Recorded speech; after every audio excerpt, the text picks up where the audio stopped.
What is going on, everybody? It's KB. Before the episode starts, make sure you go check out StreamerSZN's brand new theme music. That's right. We have full-time, brand new theme music thanks to the newest homie and newest member of the music side of Underground Sports Philadelphia homies. That is Mobley. Stay Volk. His new single is out now. It is linked in the description on YouTube, and you'll be hearing it on audio until we can figure out if we can play it on video on StreamerSZN episodes from here on out. That's our new theme music. Stay Volk. Go download it now wherever you get your music, and go check out the music video on YouTube. But now, let's get into the episode of StreamerSZN. Philadelphia, baby, you're gonna love it. Best sports fans in the world. Actually, the worst, but that's what makes them the best. Hammer time.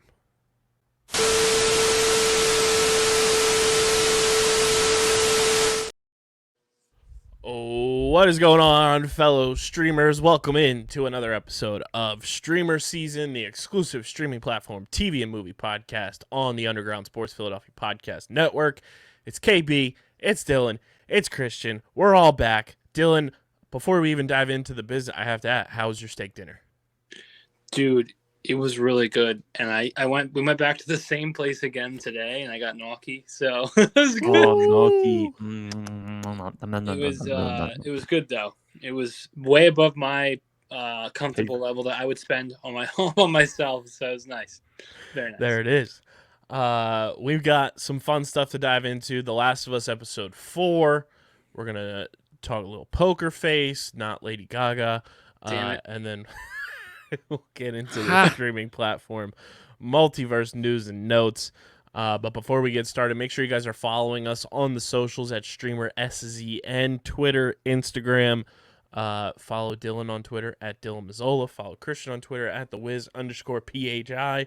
And follow me at KBIZZL311.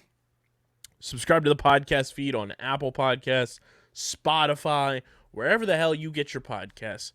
We're there, so subscribe wherever you get your podcasts. And Dylan, say the line. Say the line. I didn't say it last week. Yeah.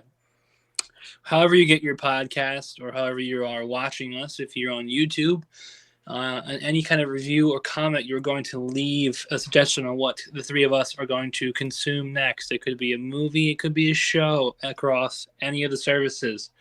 Well, maybe not Netflix for me soon because the password crackdown. But just kidding, because I read they're not doing that. Anyway, point is, leave us an idea what to watch or consume next, and then we'll go from there. And you can also do that in the old YouTube comment section. Mm-hmm. Subscribe to the Underground Sports Philadelphia YouTube channel. That's where you get full video episodes of this podcast and every show on our network. You also get shorts. You get live streams. You get original content. We got some fun stuff planned in this upcoming year that you're not going to want to miss. That's going to be exclusively on our YouTube channel. So go subscribe, youtube.com/@Underground Sports Philadelphia. Be a friend, tell a friend. We're currently at 378 subscribers on the YouTube channel. Hey. Let's get to like 400 before the big game on Sunday. Let's make that happen. Be a friend, tell a friend. Subscribe, smash the like button, ring the bell icon, comment your TV and movie recommendations in the comment section. And make sure you guys follow us on Letterboxd as well. Just search StreamerSZN on Letterboxd and you can follow us there. And make sure you get your merch from our friends at PHI Apparel Company. We released a big game shirt and hoodie that is absolute super hot fire. We spit that. Go grab that thing up and go get your StreamerSZN merch as well. We got a big Marvel movie coming up next week in the theater. Go get your StreamerSZN hoodie. Rock it to the movie theater. Rock it when you're watching your shows and movies at home. We want to see you in your StreamerSZN merch. It's the most effective and direct way to support us as well. So go to phiapparel.co. Use code UNDERGROUND. Make sure you use that code as well so they know that you're coming from us. And you get 10% off at checkout when you get your merch. So when you get it, tag us. Let us know where you're rocking your merch from all around the streaming platform multiverse. But fellas, before we dive into The Last of Us, Dylan, we celebrated 5 years of Underground on Wednesday night. Yes. And it was a blast. And, It was a great time. It's crazy to just see where this company has gone since you and I shared a text exchange back in November of 2017 being like, yo, let's just do this. And then we recruited Dom and Matt, and now our staff is like double the size. We have a TV and movie podcast that is, extremely successful and is continuing to grow. And it's just awesome. And, just looking back at the last 5 years, the fact that we've been able to do as much as we have while still working day jobs as well is crazy. And I just want to thank everybody who tunes in every single week and has tuned into this show for the last 3 years. But whoever supported us from day one, or you just found us today, we love you. The support. Let's get into The Last of Us, episode 4. This episode titled "Please Hold to My Hand." Directed by Jeremy Webb, written by Craig Mazin. I thought this episode was really fun. I really thoroughly enjoyed this one, especially last week's episode, which we'll get Dylan's just actual vocal reaction to. We got his score and everything. Dylan, I don't know if you listened or not, but Christian broke the rating scale last week. Dude, that's probably a good time to do it, because I was gonna say if I could go higher, I would. And for anyone who didn't like it, I don't understand. Did we watch the same thing? Because it was beautiful.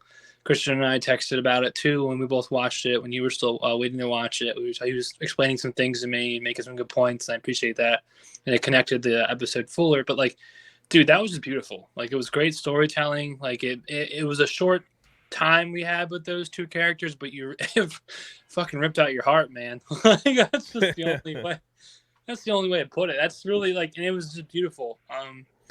And I was just really happy that I got to experience that. I'm happy you guys saw that. I didn't think they were going to deviate from the game. Well, obviously they would deviate, but you know what I mean? I didn't think they're going to go that direction, and I'm very happy they did. It did that character's backstory justice. The only thing that I was a little confused about, and I was holding on to hope, is that in the game, Nick Offerman's character is very much not dead. If you literally Google it, he's still alive technically. So I was I was praying he's gonna show up later. It's pulling me off. Psych. He's that's maybe the wrong number. In my fan fiction, I was he couldn't kill himself. He tried and then bailed last second, but then couldn't live with himself and left. But no, I just made and left. Grammar. Thank you. Then he just. But either way, I loved it. 10 out of 10 does not do it justice. It's just I could talk about forever. It's amazing. It's one of the best things I've ever watched in my life. It's awesome. There it is. Wow.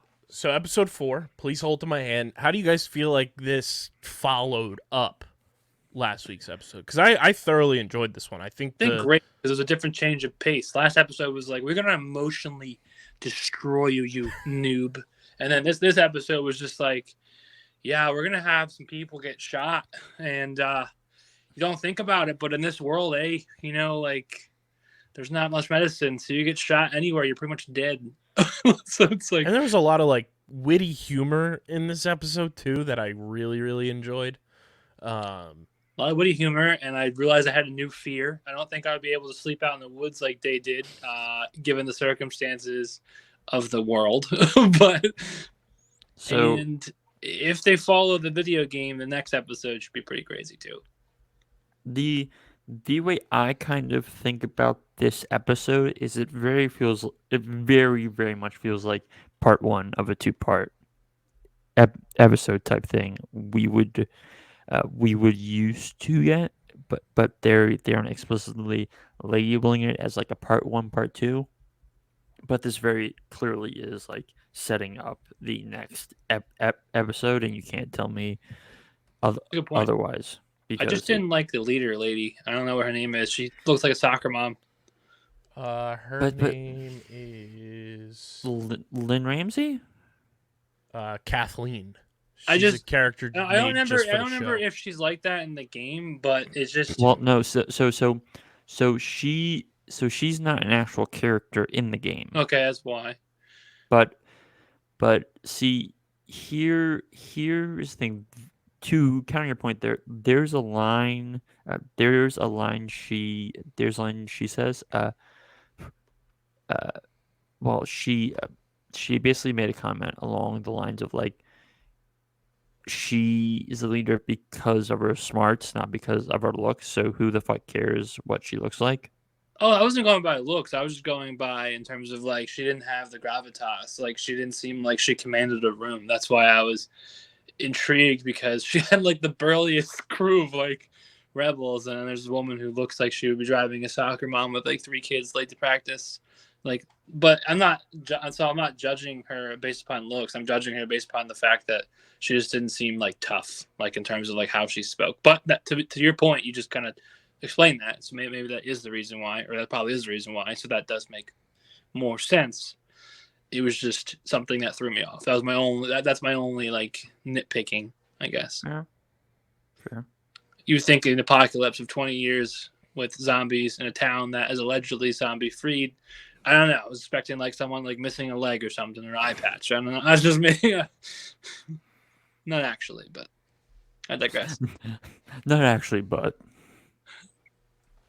Yeah, I think they did a good job of like just blending like the getting back to like the action and everything along with the humor, and then just continuing to push the plot along. Mhm. And I think they're just continuing to do like the creative choices they're making to adapt it to television from the video game. And Dylan, I'm sure you can attest to this as well. I think they're doing a really good job with the choices they're making of like some of the like minor changes and stuff like that. I think they're changing everything to better fit, like you just said, like TV. Like there are some aspects of video games that we all know don't translate or would not translate to TV. Like that's kind of what it's part of the reason why the Halo series, in my eyes, failed, because they just didn't do it justice. And also, that's a series that like you really have to do it right. And The Last of Us, you know, it's a good foundation. Like it's a post-apocalyptic zombie world. A lot of people already like that niche in movies, let alone the game was incredibly popular. And to deviate so far when it seems needed or when it's like very welcomed, it's refreshing, and it's giving you hope for the series and maybe potentially other video game series if they get adapted by people that are written by people that know what they're doing and have money invested into the shows. yeah. So let's get into it. Just 1 second though, because we did have some fun stuff pop up. Our golf podcast is on the podcast charts. Shout out to Getting the Hole. They'll be joining us for a 5-box episode. We'll be doing the full swing. Are they dropping all the episodes at once? I don't know how they're doing it. I'll have to look into that, but we'll figure all that out. But Kyle, Drive to Survive. We got stuff. Okay. I'm gonna pull a Deion Sanders. We're coming. We're going. But we'll talk about that more when we get into news and notes. Yes. But the plot breakdown. If you haven't seen episode 4, go away, pause, go watch it, and then come back. This is your spoiler warning. 3, 2, 1. Cargo beep beep. Beep beep. Yep. As they drive to Wyoming, Joel tells Ellie about his past, and he explains when the outbreak started, he and his brother Tommy became close to a group of survivors traveling north to Boston. Dare I say, shipping up to Boston. Knew that joke was going to be me, whether I did it or someone else did it, so I'm glad it wasn't me.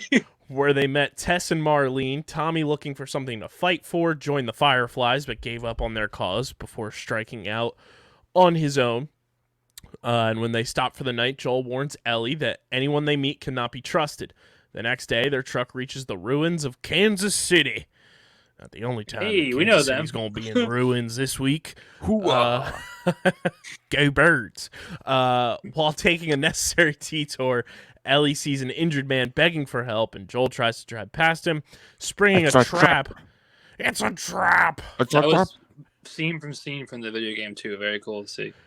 and crashing into a nearby building. I do want to rewind here though, because them being out and like camping in the woods, that was some of the funniest shit ever, with the 20-year-old Chef Boyardee, Ellie saying that coffee smelled like burnt shit, and when they're in the car and she's asking why the magazine pages are sticking together, That's in the dying game. laughing.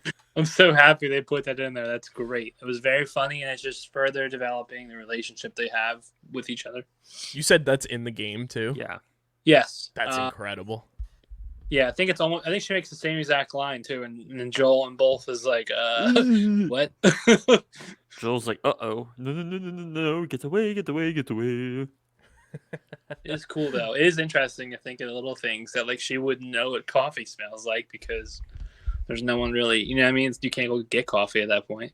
It'll only be stockpiled coffee, and I'm sure that's kind of probably. I'm sure coffee. I'm not sure how long coffee stays good for, but obviously not that long. Google. That's a good question. How long is? I mean, I guess it depends too. If it's for bean form or already, you know what I mean? That's Like, true. Ground coffee lasts 3 to 5 months when kept in a pantry at room temperature, but it can last 1 to 2 years in a freezer. Whole bean coffee lasts 6 to 9 months in the pantry and up to 2 to 3 years in the freezer. Instant coffee lasts 2 to 20 years in the pantry, depending on packaging. So it all depends on what Bill had. Instant coffee for the win. That lasts as long as The Last of Us.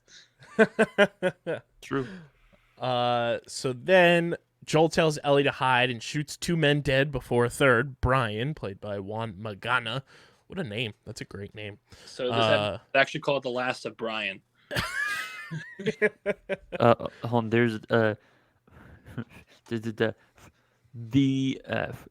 Last of Us, Life of Brian, not Monty Python. Oh, I gotta watch that soon. Always good. Look on the bright side of life. Yeah, but Joel went sicko mode though. I will say that much. Yeah, that was like one of those like moments that Dylan, you've kind of been prepping us for, where you're like, he's not a good dude. He's very, very brutal. It's insinuated, and it shows it that he is reckless. He is crazy. He's a bad man. He's a bad man. He's kind of what you want in like a lot of different like versions of like other like worlds that already exist. Like you don't always want the cookie cutter good guy. This is a man who is honestly a piece of shit, and this is like his potential redemption arc. Kind of like if you've ever played Red Dead Redemption 2, this is like Arthur Morgan territory. This is, you know, his redemption to become a okay human being. I can't even say that. A almost okay human being. So then, as Joel's being choked, Ellie uses the gun from her backpack to shoot Brian, leaving him paralyzed from the waist down. It was such a dad moment where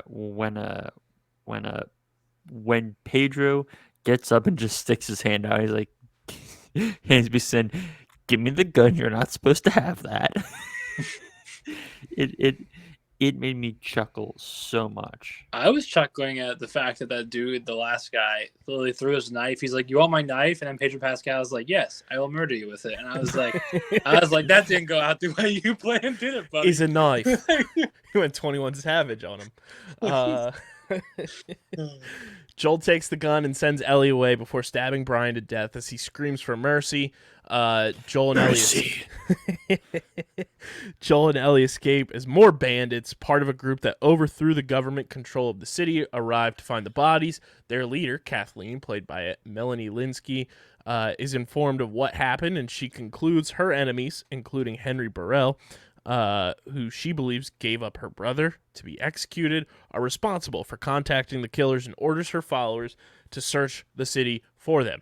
Joel teaches Ellie how to properly hold her gun. Kathleen's second in command. Yeah, that was dope. I was like, he was like, "All right, kid, this is how you do it."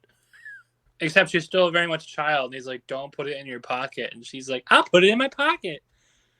So, you know, there's that. She has a loaded firearm. Presumably, I'm not sure what gun it was, but I don't think it had a safety on it. and is loaded in her jacket pocket. So I'm sure that will not come up to haunt her, but Yeah, nonetheless, surely not, right? There's a wocket in my pocket. Zippity dude. Kathleen's second in command, Perry, not the platypus, Jeffrey Pierce, shows her a room with something growing underground. He insists they deal with the problem, but Kathleen is more concerned with finding Henry, ordering Perry to hide the evidence until then.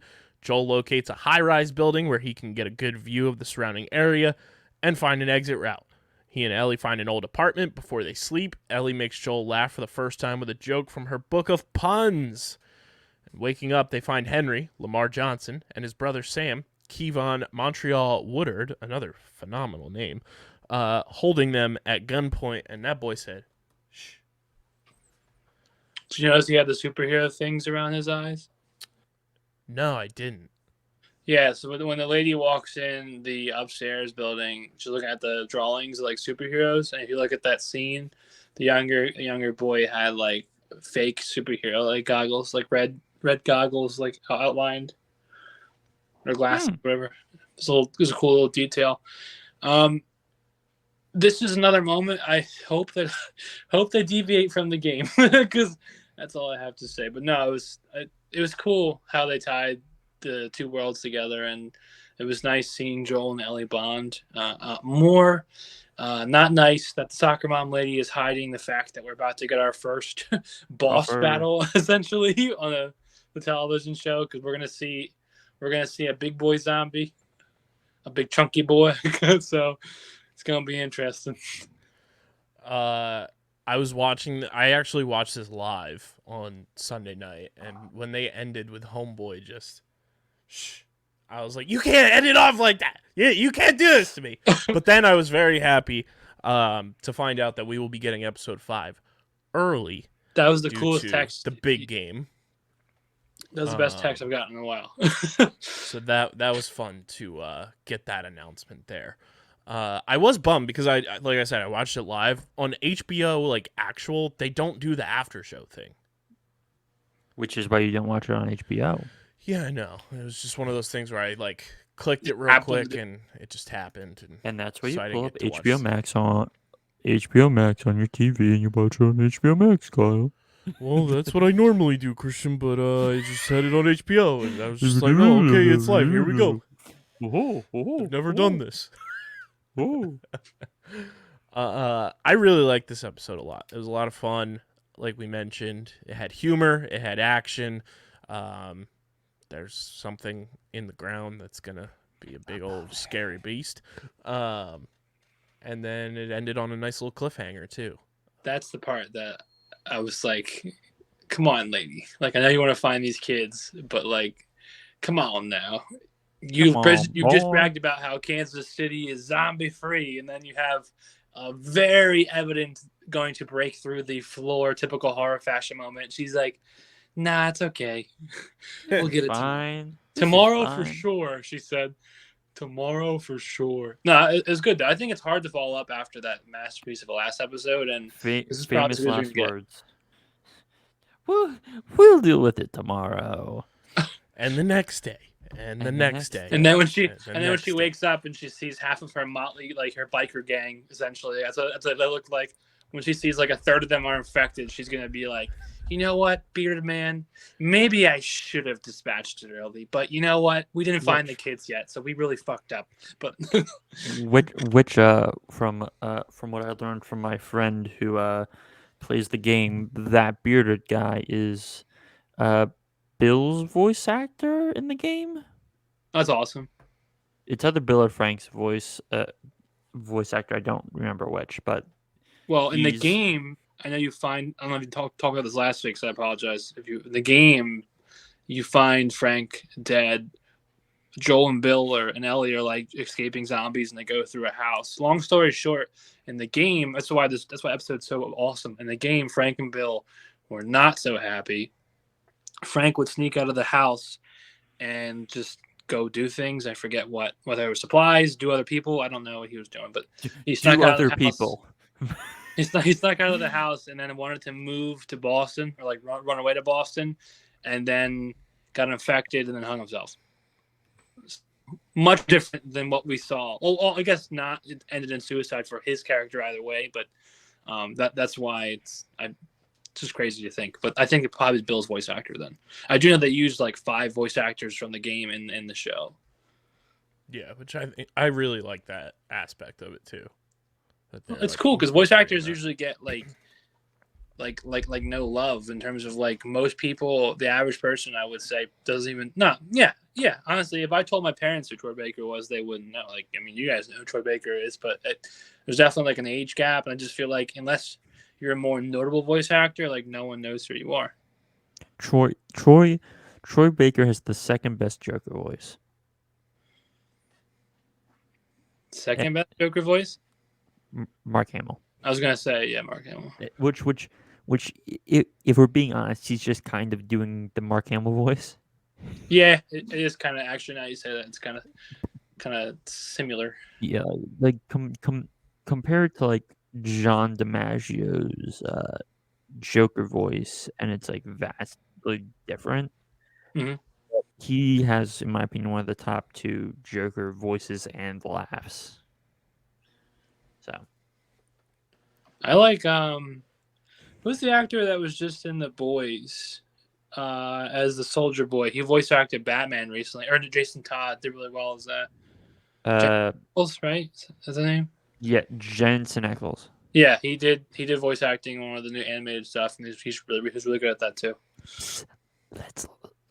Let's cast him as live action Batman. That'd be sick. Point is, though, I agree with Kyle. It's cool that like the show actually gave them their like moment to like actually represent a character in the universe. It's very thoughtful. Yeah.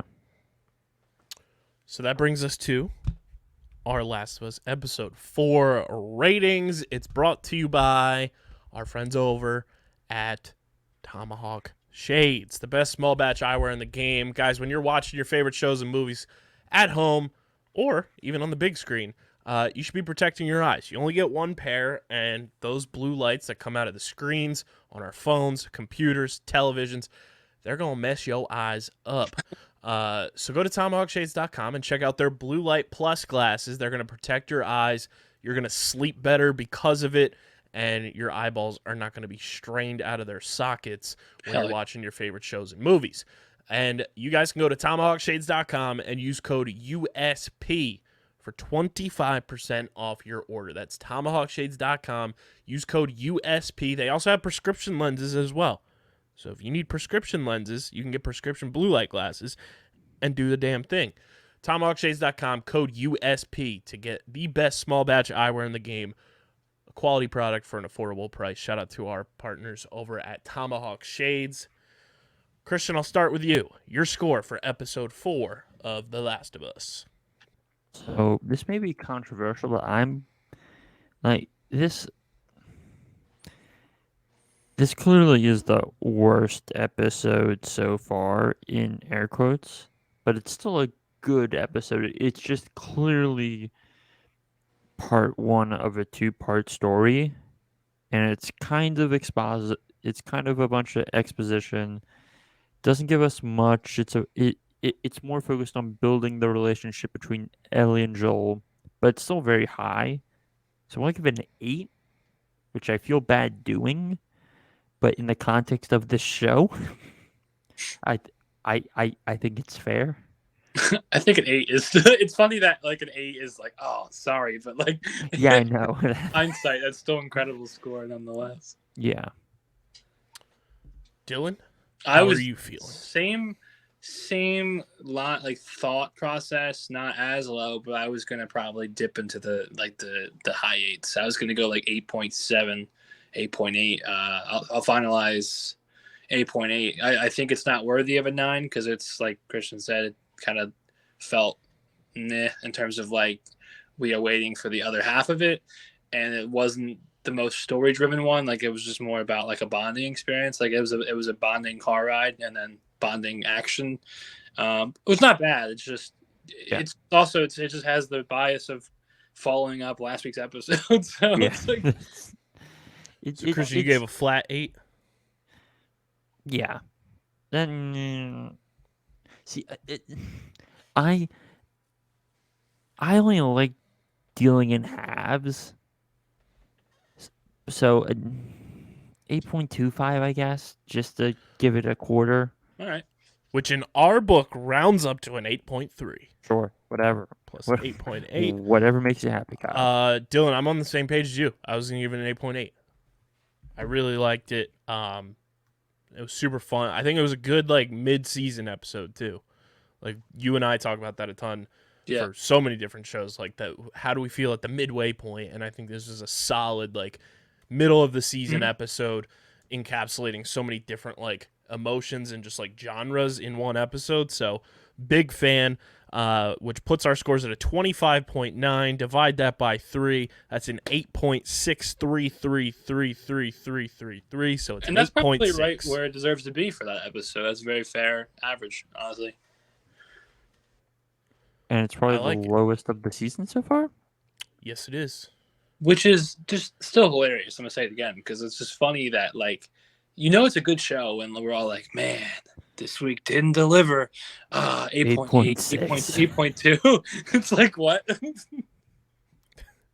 Other shows in the past, I mean, we've all had bad scores. I would say like 6 or 7 or 5. You know what I mean? Like not 8.5. Yeah, it is crazy. Like Christian, we're on the road to your take about this show being correct. Jordan, Kyle, we clipped that, right? yeah, and I mean, it's in the episode, so it's in the bank. I mean, It's in the cloud. It's in the cloud.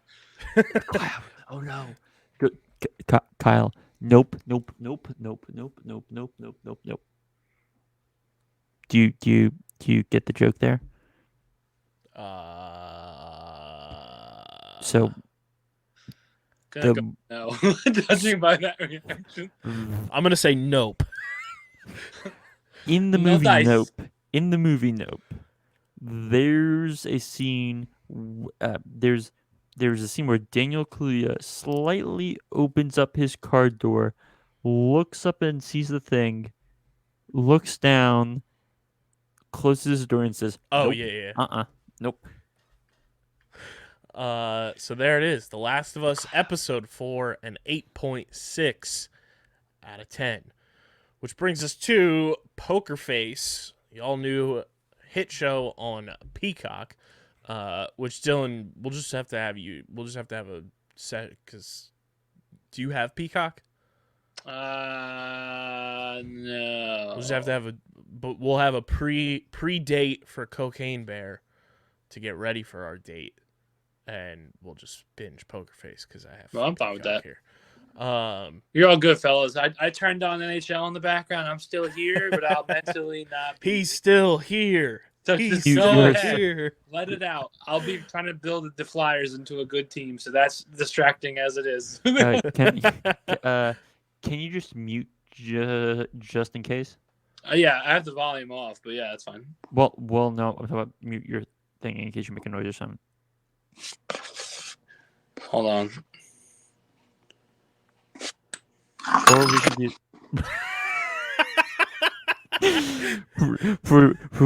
proceed to knock something over. Poker Face Dylan? episode 1 review is brought to you by our friends over at Dubby.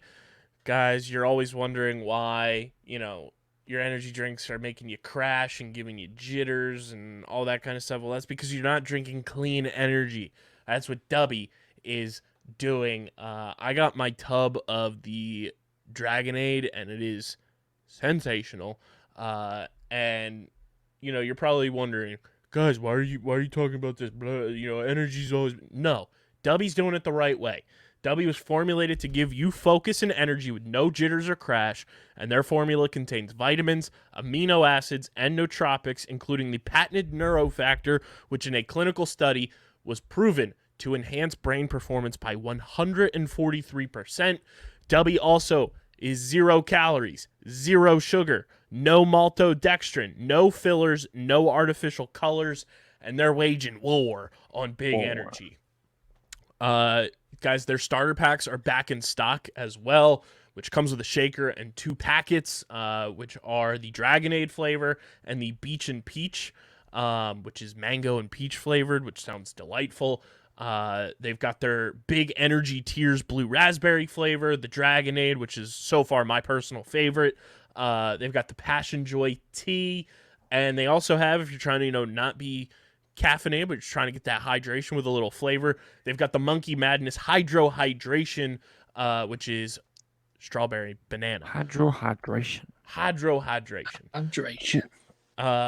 You guys can go to w.gg, and when you go to checkout, use code underground for 10% off your order. One of my coworkers actually used our code and bought a few things from Dubby, and he's trying to replace his coffee intake with Dubby. I think that's a smart idea if you're trying to fix your gut health, because I know a lot of people, when you drink coffee, it messes up your tummy, gets a little rumbly.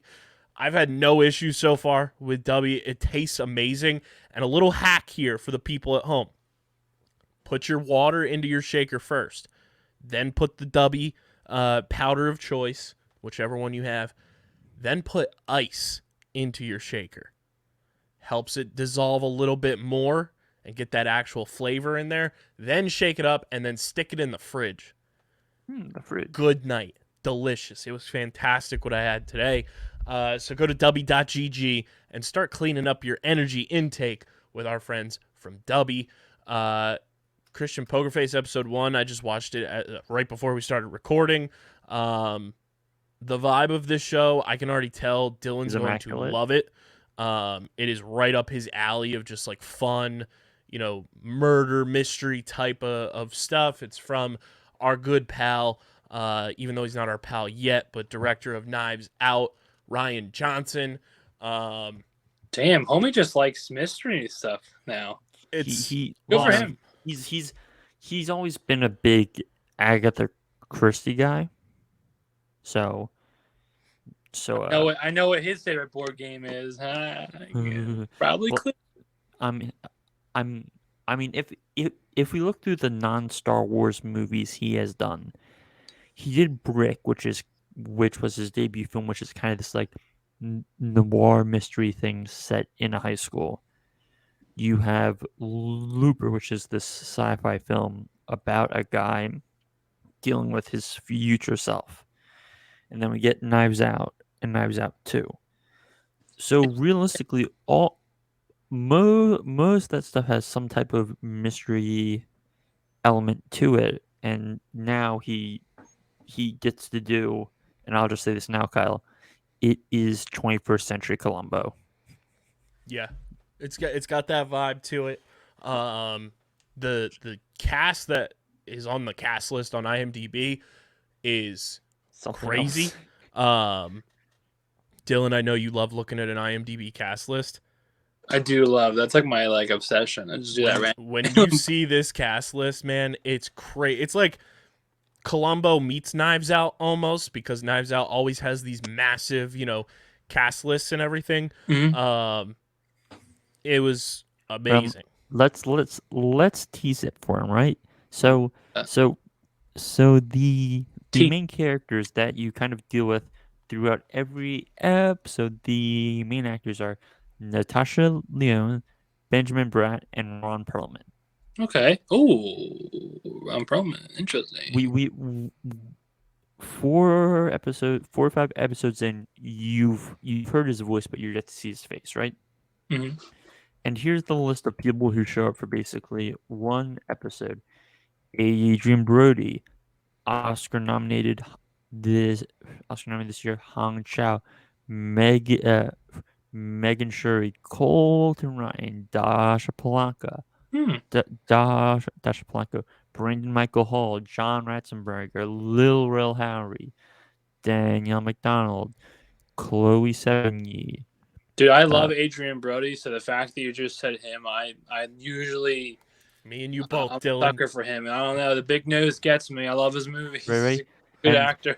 Lest we forget these people who are Judith Light, Reed Birney, Simon Helberg, Howard Wolowitz himself, and the people who are yet to show up: Joseph Gordon-Levitt, Oscar-nominated, Stephanie Sue, Nick Nolte, Tim Blake Nelson, Luis Guzman, Oh, cool. Rhea Perlman. Like, guys, there's good people. Yeah, it's a lot of fun. Episode 1 is titled Dead Man's Hand. It's And directed here I go, not paying attention. directed Mute. and written by Ryan Johnson. Guest stars in this episode are Adrian Brody, Dash Polanka, and Noah Segan. Human truth teller Charlie Cale leads a dead-end existence as a chain-smoking, beer-swilling casino cocktail waitress after being blacklisted from poker tournaments by elusive casino tycoon and Nevada town namesake Sterling Frost Sr. She applies her unique gift to investigate the mysterious death of her close friend and coworker and reluctantly agrees to help Sterling Jr. one-up a dishonest longtime casino patron. That is your basic gist there. Christian, your overall thoughts on episode 1. It's a great way to get you hooked. Because while there really isn't that much of there isn't as much mystery as compared to the other episodes, I would say. But it very quickly establishes Natasha Lyonne's Charlie Kane as our main character in a way that's very meaningful, and you instantly buy into her. And I think that in large part is due to having Adrian Brody across from her and the way those two interact, given an actor of Brody's stature plays a big part in quickly establishing her, and it's much more of a slow burn episode compared to the rest of them. It's much more dramatical, while the other episodes tend to lean a little more comedic at times. So while cleaning a hotel room at the Frost Casino, a maid named Natalie, played by Dash Polanco, my queen, discovers disturbing content on the laptop computer of Casimir Kane, who looks in this role very much like Kingpin in Daredevil. Yes. I did think of that when I saw it. A couple times I was like, Vince? Is that you? Vince? Mr. D'Onofrio? A very wealthy patron of the casino. She takes a picture with her phone and shows it to the head of security, Cliff Legrand, played by Benjamin Bratt, and the casino's manager, Sterling Frost Jr., Adrian Brody's character. And Sterling claims he will take care of the matter discreetly, deleting the photos from her phone and telling her to go home. Acting on Sterling's... No. Not deleting them from the phone, just deleting them from the camera reel, but not the recently deleted. Yes. And not from the cloud. True. The cloud. The cloud. Don't look up. Acting on Sterling's orders, Cliff kills Natalie and her husband, staging the crime scene to look like a murder-suicide.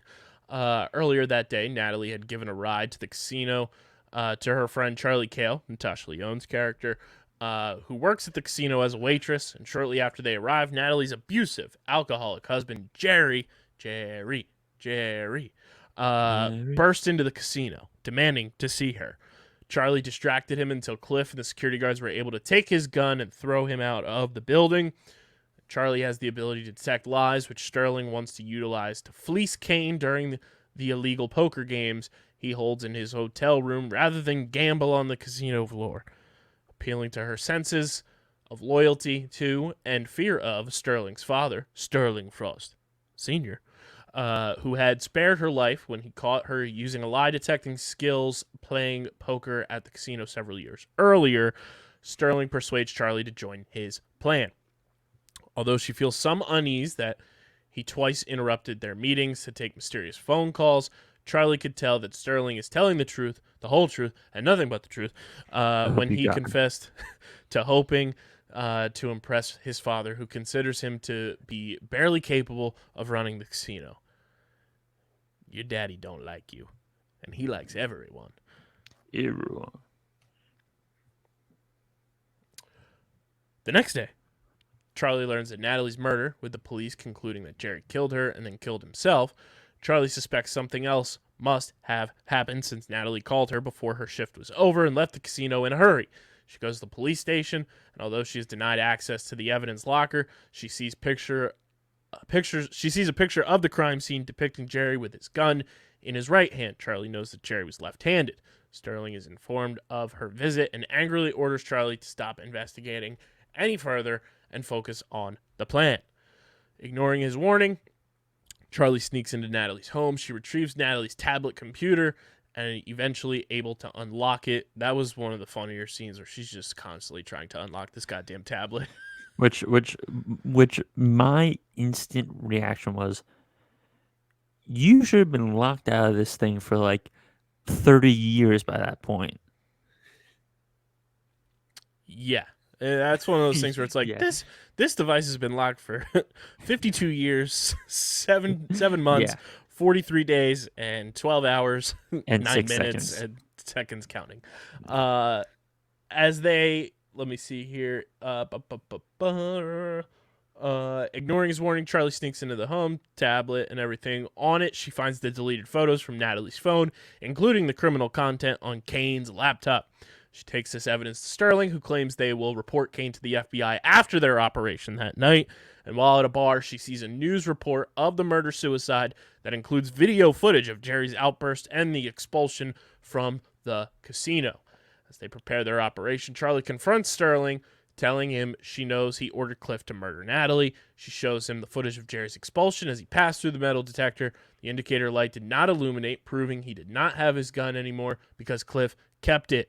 Sterling rebuffs the claims as there is no tangible evidence and threatens to make her seem like a suicide herself by throwing her off the balcony. However, Charlie reveals she recorded and then sent to Kane a conversation where Sterling detailed the plan to fleece him, and while the recording cannot incriminate him for criminal activity, it damages the casino's reputation, prompting Kane and many of the other high rollers to blackball the casino. Realizing that his plans have blown up in his face, Sterling throws himself off the balcony. That was wild. He did not hesitate at all. He just was like, boom, boom, boom, boo. It was kind of Looney Tunes-esque. Very like- much Looney Tunes. Cliff chases Charlie through the halls, la la la la la la, and shoots her in the side. She manages to leave the casino through a window and escapes. At a bar, she sends the photos that Natalie took from Kane's laptop to the authorities. She's then called by Sterling Frost Sr., Ron Perlman, who, devastated by the loss of his son, vows to track her down and kill her. She destroys her phone and leaves in her blue Plymouth Barracuda. Dun, dun, dun, dun, dun, dun, dun, dun. And that is episode 1 of Poker Face. You are just going to love it even more as it goes along, Kyle. Yeah, I'm excited to keep diving into this. It's a lot of fun. I mean, it's, even though it has like the modern day Columbo to it, like it is kind of like fresh and new for this era. Yeah. And Ryan Johnson putting his fingerprints all over it My- is great. My favorite thing about it, and it's something that's so hard in today's world, is doing a whodunit in the world of tech, but it uses the tech, but the tech isn't overbearing, and the tech isn't necessarily central to the story itself, which is a very, very good thing to see. Yeah, and I think like the way that it was shot was really well done, especially for, you know, I feel like there's not a lot of expectation for Peacock out there. Like it's one of the lower subscribed to streaming platforms. And if you did subscribe to it, a lot of people were just going for The Office. So, I mean, for Peacock to be able to be pulling this off, and from everything you've said about just how I'm just going to continue enjoying it, Yeah, job well done, Peacock. This is Peacock's first true must-see piece of content they've done. Yeah. And I'm it's a big hopefully a fan. good sign for the future. 100%. Like, this is the first thing from Peacock we've touched on this show. and I'm looking forward to diving into it more. Make sure you guys comment on YouTube if you've watched Poker Face, your thoughts on it so far in the YouTube comment section. But Christian, your score for episode 1 of Poker Face. So this is a show that while it's not like peak prestige drama like The Last of Us, like Succession and stuff, it's a very fun show. It's a very enjoyable show. It's a show that we just need more films like. Like Netflix needs to make more stuff like this. So I'll give it a 8.5. Like I liked it more than the Last of Us episode from this past week. No? Yeah, I think I'm right there with you. I think it's an 8.5. It was really well done. It was fun. There was a lot of like wittiness to it. The action was really solid, and can't wait to dive into it more. So 8.5 times 2 divided by 2 is still 8.5. Any way you dice it up, so it gets an 8.5 from us. 10 out of 10, my favorite song on her album. Oh, I thought it was My Time to Shine. Oh well. Okay. Which, Dylan, you're in the clear, and that brings us to everybody's favorite segment.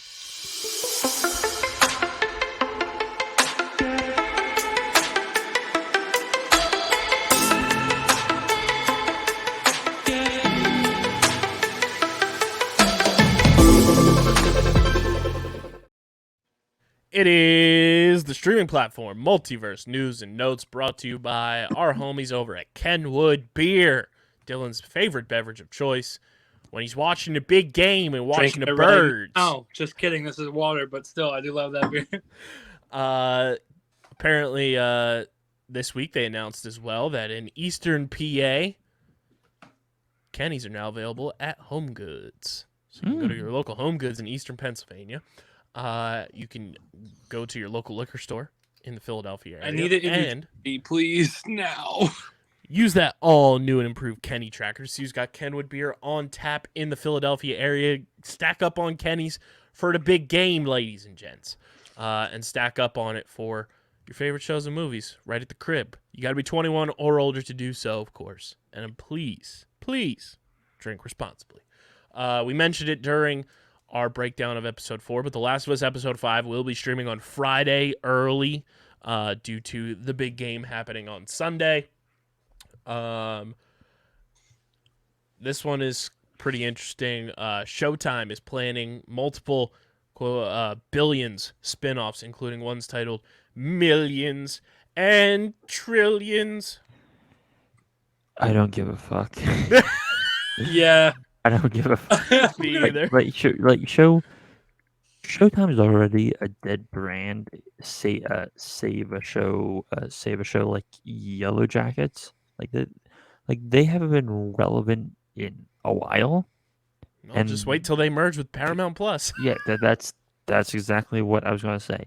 And now they've merged with Paramount, and what Paramount's going to do is on Showtime, on the TV network, they're just going to play a bunch of Paramount shows to fill up those TV requirements. Like it's a dead network in every sense of the word. So, no. Speaking of more, Showtime is exploring a Dexter prequel spinoff focused on the Trinity Killer. Don't give a fuck. Never watched Dexter. I know my dad watched Dexter, but that's about it.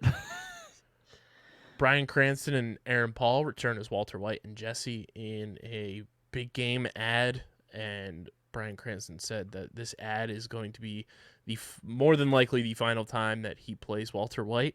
Good. Sure, fine. We got the first trailer this week for Agent Elvis, starring Matthew McConaughey as Elvis. The series releases in March on Netflix. I don't know what the hell this is. This is like the weirdest. This is probably not probably. This is the weirdest news section we've had since random titles.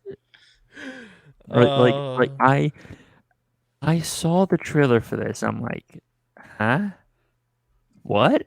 Yeah, it's pretty weird. It's like modern day Johnny Bravo meets like. Yeah, Elvis. Yeah. So the movie's gonna get canceled. Sorry. Sure. Easy joke. This one's kind of interesting. Don't know how much you want to comment on it, Christian, because you do work there. But AMC theaters are changing their ticket prices depending on seat locations. I'll make two comments. First of all, it only applies to showings after 4 p.m. So if you go to a early afternoon showing or morning showing, it's still fine. Two,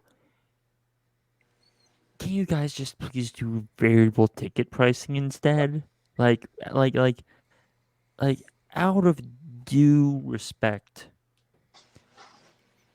a ticket for the next Marvel movie should not cost as much as the cool art house film, because one's going to get a lot more people than the other, and I know the reason why it it doesn't happen most likely is because of theater contracts and stuff, but it's just so much better than trying to just squeeze $108 out of a packed out showing.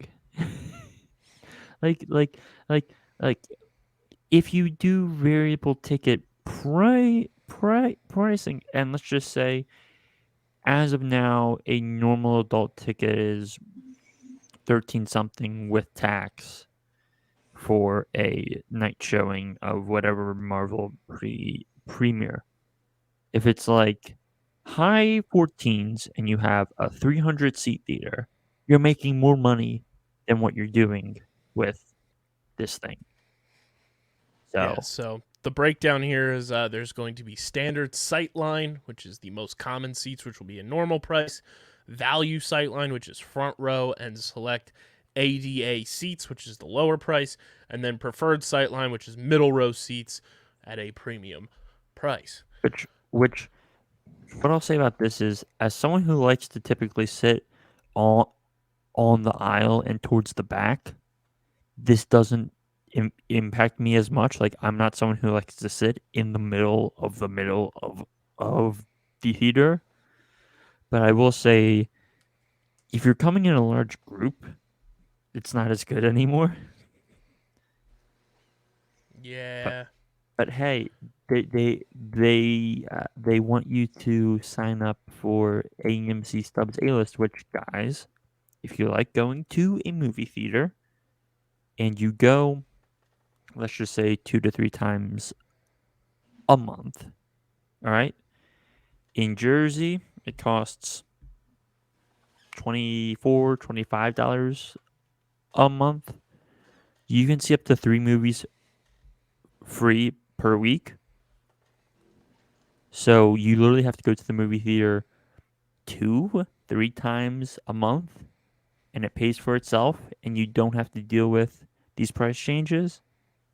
And with the good year of movies coming up, maybe not a bad investment, right? Agreed. So, Dylan and I, no free ads. Dylan and I got the movie theater starts with an R down here. yeah. yeah. But yeah, but Kyle, joke's on you, because I get up to two tickets for free to see any movie. So joke's on you. Yeah. Yeah, I'll come. Wait, where are you at? I want to go see a movie. I can get 2 tickets to an IMAX showing for free, 2 tickets to a Dolby, 2 tickets to a showing of a Fathom event. So, like, It's a Wonderful Life. Hey, dude, I'll buy the candy for us if you wanna throw one of those Johns over here. Well, hold on. Right? Here's the even better part. By working at an AMC theater, I get 50% off concessions. Good. Life hacks over It's been here. fun, boys. Perks, He's gone. He gone. Perks of working at a movie theater here. Uh, And Kyle, don't forget, I am holding I'm trying to get more posters for you, if you ever hang them up.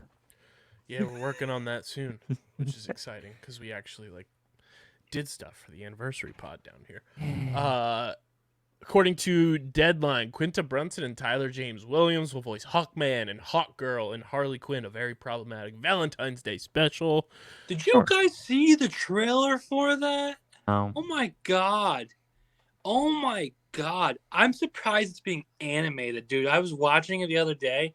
By the way, made a mistake. I was like, oh, my girl was over, my girlfriend, and I was like, oh, I watched the show. Let's watch the trailer. And I was like, it's normally not like that. I swear.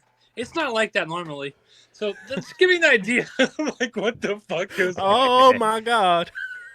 Dude, it's raunchy, bro. I was like, Jesus. Jesus Christ.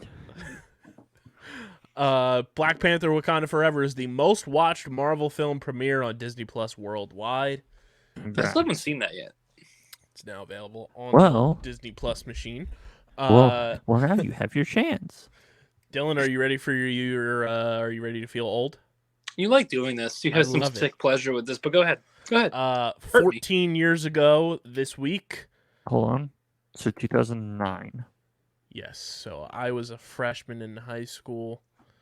Dylan was 7th grade. Yes, because you graduated when I was a sophomore, right? Yeah. Yeah, so 7th grade. Wait. And I was 10. Ugh. In theaters, Coraline released. Dude, that movie made me uncomfortable when I first saw it. So that's a movie I refuse to watch on principle because I'm like, nah, I'm good, bro. It's fucking, yeah, dude, you're smart. It's like nightmare fuel. It's designed to give small children like trauma, phobias. It's like, I don't need that in my life, guys. No thanks. I'm like good. The directors had like the It's Always Sunny meme of like the whiteboard, and they were like, yeah, kids movie. How can we make a bunch of youth have long-lasting traumas and fears? Let's make this fucking scary film and say it's a kids movie. Speaking of It's Always Sunny, I recently watched Pacific Rim. Oh yeah, which is leaving HBO Max at the end of the month, and Charlie Day plays a scientist who is the living embodiment of his like red string. Yeah, meme, it's literally were like meme guy. Be that guy. and like as soon as he popped up on screen, I'm like, he's just doing the Always Sunny bit. He's just doing the Always Sunny bit. More from Deadline. Yellowstone is set to end with a, quote, spectacular conclusion. And Matthew McConaughey is in talks to star in a new series that will continue the franchise. I just have 3 things to say without having ever watched Yellowstone. All right. God damn it. I was going to say, you got to drive a Lincoln. Joining the you gotta just keep living, man. Livin. All right. Let's rock and roll. Hook 'em. Such a meme of an actor, but I love him. Yeah. Joining the Letterboxd 1 million watched club, Uncut Gems. A movie I still need to watch. Same. I always forget I've watched Uncut, and then someone says it, and I'm like, oh my god, I watched that. It's a weird one. We've got new artwork from, well, this will be cool, potentially for the studio. The art of The Mandalorian Seasons 1 and 2 are both on sale for 50% off on the old Jeff Bezos machine. Ooh. 50% off you? I do like a deal. Yes. All in favor of us watching Lyle Crocodile starring Shawn Mendes on Netflix. I had to stare at that poster for 3 months. I'll shoot you with the crossbow. I had to stare at that poster for 3 months. Fuck no. That's like one of those things that I think even child Dylan, like 5-year-old Dylan, would have said, man, fuck that. Justin Roiland has not had a meaningful creative presence recently on any of his shows, including Rick and Morty. Many of his now former colleagues say they haven't heard from him in years. And to follow It'll up be there, interesting to see who takes over the voice. Justin Roiland stopped showing up to the writer's room during Rick and Morty Season 3. And what Roiland's- season are they on now? I believe 7 is going to be the next one. Okay. That's actually pretty impressive because I'm Yeah. someone who watches the show and it hasn't felt like it's changed. If anything, they've gotten more messed up with recent episodes. So I wonder why. And I wonder. Roiland's colleagues would only find out he was in the office when they heard This his was great. dogs or his remote-controlled toy car zooming around the office. It was the toy car bit that sent me like, whoop, Justin's in. he's a grown ass man. What do you do?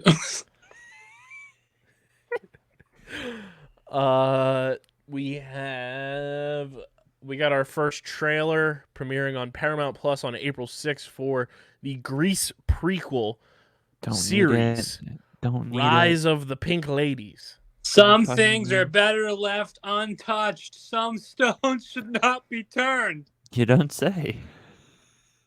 That's one of them. A stage adaptation of La La Land is in the works to open on Broadway. Okay, so I am happy about this, but this is also Justin Hurwitz chasing a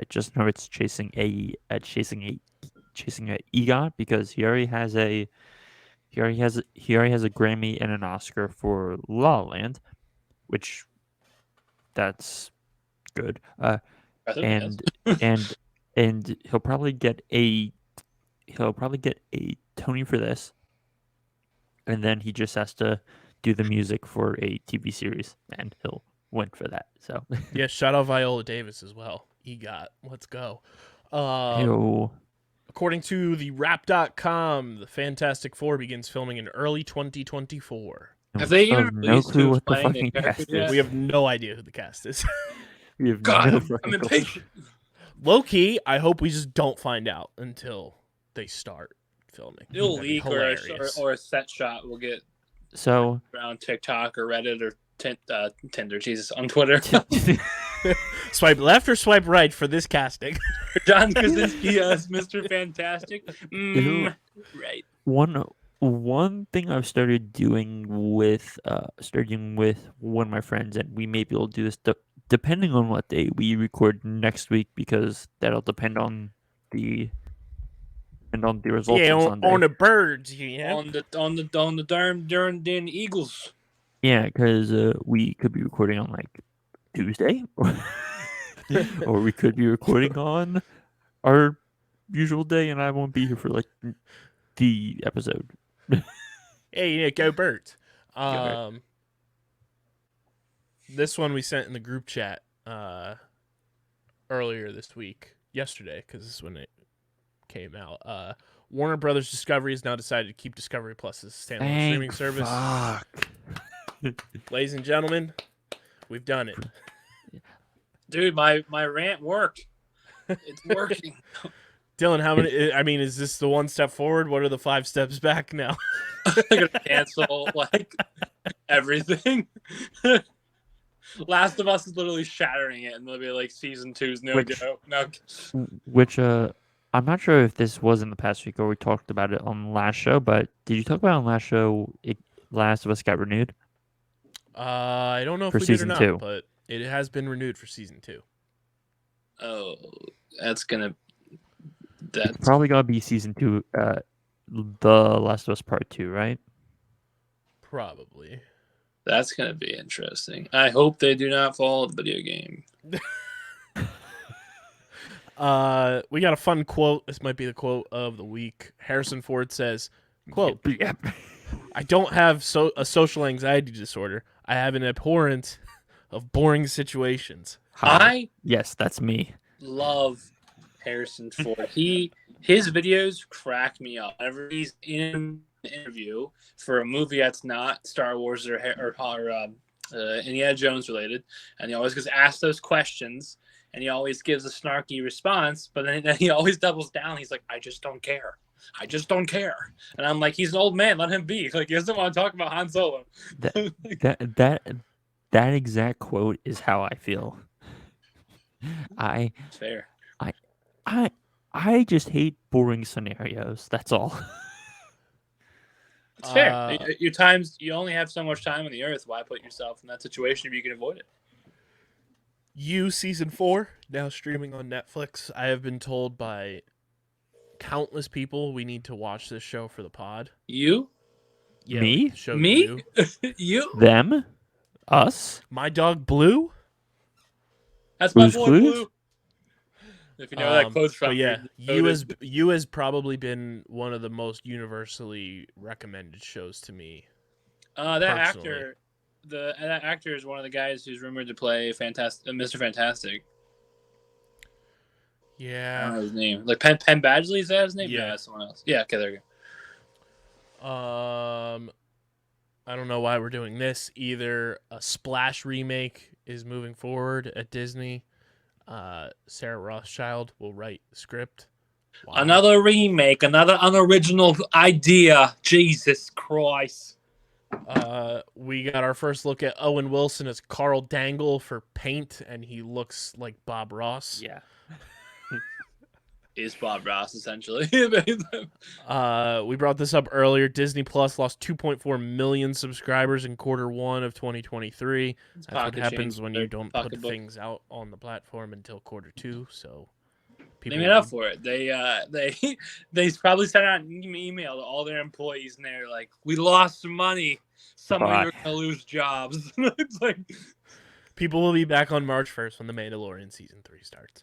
That's what they all say. We are getting in the works at Disney. Toy Story 5, Frozen 3, and Zootopia 2. Sure. I haven't seen the first one, but yeah, sure. Shout out to Discussing Film as well. When Twitter was broken yesterday, they just tweeted a video of Gromit from Wallace and Gromit on the computer saying, "He's fixing it, guys." I love that. Toy Story 5 and Frozen 3 don't need to exist. Now, if you make Zootopia 2 as like a buddy cop comedy, sure, by all means. But that also kind of doesn't need to exist, but it's at least more I can justify it more. Yeah, but it's one thing. You can't fault them in the limelight of this is their second time, whereas Toy Story, this is a fifth time. You know, like, it's just like, come on. We get it. The toys are alive, which is still an unearthing of fact. There's Toy Story 4 either. I'm trash! Exactly. We got our first look at Ben Affleck, Matt Damon, Jason Bateman, and Viola Davis in Ben Affleck's Air. The film follows Nike's efforts to sign Michael Jordan to a shoe contract. Is Michael Jordan going to play Michael Jordan in that? Oh. Disney CEO Bob Iger's open to the idea of selling Hulu, according to The Hollywood Reporter. So, give me a minute to click on this. So they already don't fully own Hulu, for the people who don't know, because Comcast owns like 30%. And now Comcast has made stray comments about how, maybe we want to own Hulu, which would make sense given where Peacock currently stands. But at the same time, that can also be seen as them trying to get more for their share. And True. Disney getting rid of Hulu isn't good for Disney, just in my opinion, because all they have right now is ESPN Plus and Disney Plus, which ESPN Plus, congrats, you're getting sports. Disney Plus, congrats, you're doing all the kid stuff. So you're just getting rid of your entire adult portion of the audience, which I don't think that's smart. That's smart business, and plus you've made a lot of good Hulu shows. So I think it's the two sides playing cat and mouse. I think you're running the money with that. I think Hulu's it's in their best interest to keep that. That's the one enticing option for the packaging in terms of like yours adult factions. Like I made the comment earlier. I'm not sure it was on air or off air, but I think Disney is at this point what you said. I think like they have some stuff for adults, and there is stuff that's not kid friendly, but like largely, I think it's only useful as a whole. If I had a child, like that's something I would, there's tons of shit to show them on there. But for me, I don't necessarily want to relive my childhood and watch every single movie that I watched when I was a kid or newer ones. So yeah, I think Hulu's needed. Speak for yourself, Dylan. I'm not knocking it, whatever people want. I'm just saying I don't want to relive some traumas. I don't want to relive some crappy movies. This had me excited. This is my favorite news of the day. According to Variety, part of Amazon building out the Spider-Verse television series, we are getting a live-action Spider-Man noir series on Amazon. Well, that's kind of cool because we know Amazon will just shell money into a project. So at the very least, we know this won't hopefully be like it shouldn't look bad, like they're gonna put money into it.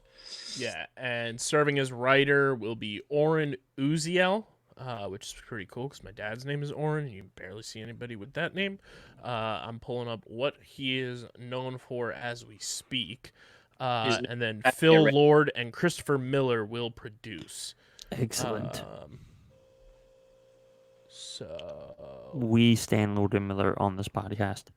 Oren Uziel is known for the Escape Room Tournament of Champions from 2021. We're not doing this again.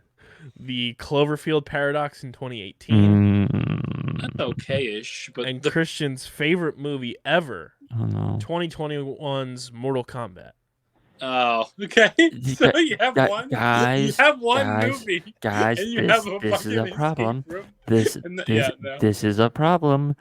This is not getting talented, proven people to do IP shows. This is the exact opposite of what we want you to be doing, guys. No. Not like this. Not like this. Come on, Christian, you loved Mortal Kombat. There are so many examples of like. Finish him. Smiling, Kyle? Did you see me smiling as I try and turn my head upside down? There's so many examples of like people doing what you're just describing and then failing miserably. Like, go out and get top talent. Like Amazon, they spent so much money on the Lord of the Rings show. They could spend a third of that for the Spider-Man show and then just go from there.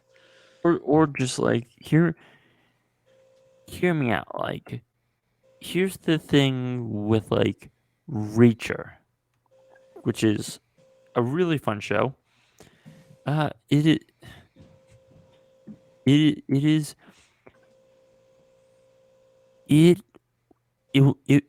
developed by a guy who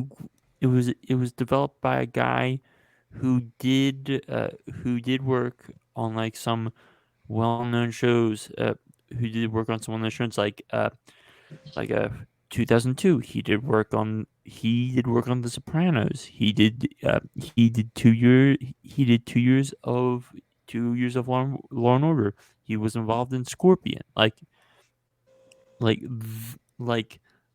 that guy had experience. And then in terms of like directing the episodes. Yeah. They got people who directed like CSI episodes, who directed episodes of The Wire, like stuff that pertains to that kind of show, like I mean, like yes, and here it's just like you made 2 movies that went out in theaters that didn't get great get great reviews, didn't do that well, but because you did theatrical stuff, we're gonna give you it. It's like no, this is not what we need. Something else that we don't. It's just setting yourself up for a very expensive failure again.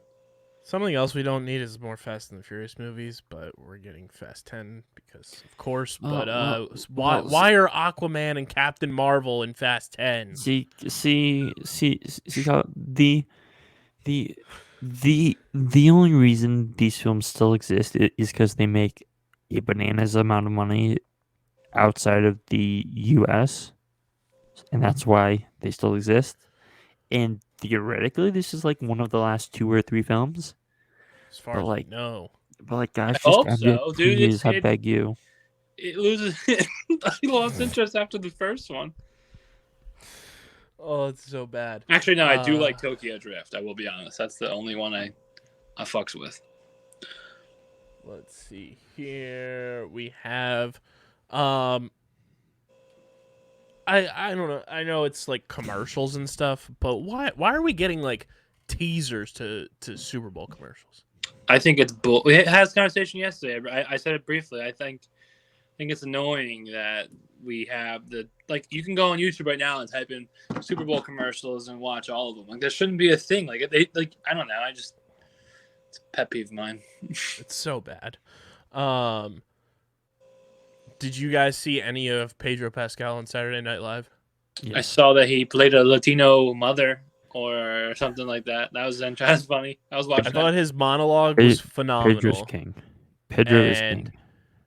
Tell me who wouldn't sign up for that Super Mario Kart series? Yeah, he sounds better. That was one of the best SNL skits of the last 10 years. He sounds more like Mario should sound like in a fake SNL skit than "It's a me, Mario." Which, if we can appreciate for a second, Pedro Pascal is Chilean and not Italian. He was the whole part where he's like, "It's a me, Mario." I was like, "This is electric." And Keenan is Bowser. Well done. That was one of the best SNL skits of the last 10 years, in my opinion. It's the best SNL skit, but I just took it as a dig, as like, look, this man literally we got a mockumentary essentially of him like literally looking and sounding better as Mario than Chris Pratt. No offense, Chris Pratt.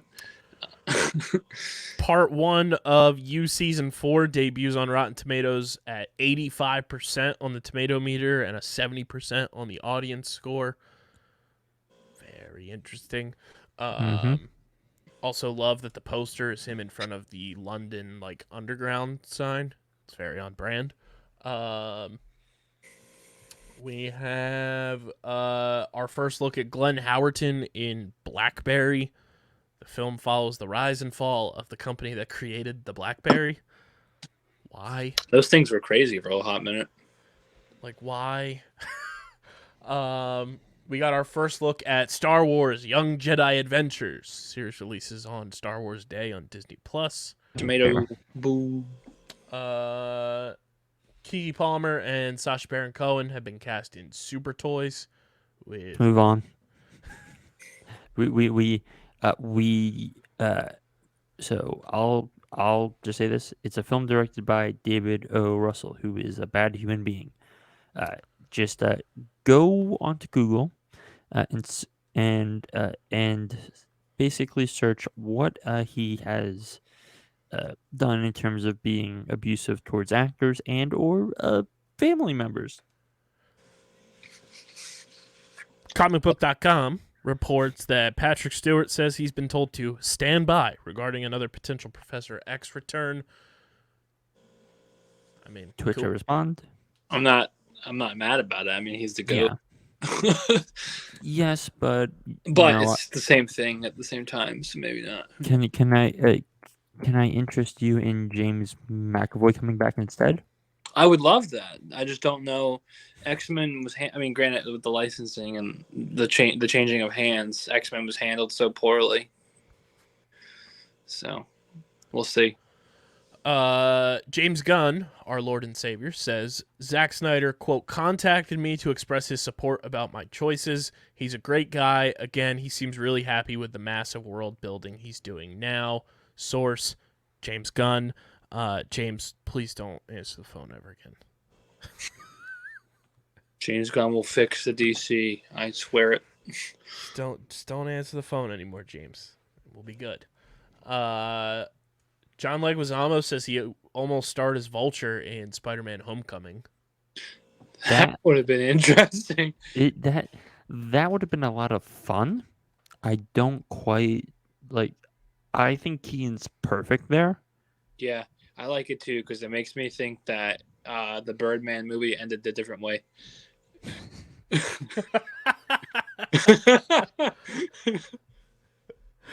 That's all I have.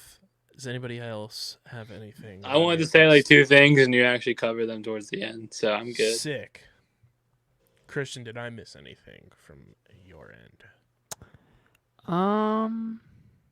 I don't quite think so. I mean, in terms of what's been going on, I mean, we got a trailer for Strays, which is this like Universal has a weird ass slate this year. They've got Cocaine Bear, they've got Strays, and it's like Oppenheimer. It's like you really got both ends of the spectrum here. You really got both ends of the spectrum here. Please. What else have we been dealing with? Pull up the release schedule. Well, I may as well shill for a moment. Guys, it is Valentine's Day weekend. Yes, Valentine's Day isn't until Tuesday, but it's Valentine's Day weekend, so deal with it. Titanic's being re-released in theaters. If you haven't seen Titanic, you should see it because it is it is a former Best Picture winner. Oh, I haven't seen it. Did they all get off the boat okay? Well, how many people died in real life? I can't remember exactly. A lot. Yeah, a lot. Sounds I think like it's the over, right number. It's like almost 1,000, right? Or barely over 1,000. I don't know if it's like right under or right over. You know what I say? Let me drive the boat. Choo choo. Back on topic. So we have that, and if anyone wants to see shirtless Channing Tatum, there is Magic Mike's Last Dance. I keep forgetting they made that movie too. Yep. If you haven't seen M. Night Shyamalan's new film, Knock at the Cabin, which was filmed in Burlington County, New Jersey. Oh, was I right? I read about that. That's in theaters now. I've heard that is getting really mixed reviews. Oh. Mostly, the one word I saw tossed around a lot was boring. It's not boring. It's like a 6 out of 10. Okay, but that's still good for a horror film. Yeah, I feel like horror films it's notoriously not as good. Go ahead, sorry. It's more of a thriller. Gotcha. And then obviously Ant-Man next week is Ant-Man week, which I don't know because we don't know when the hell we're podcasting next week.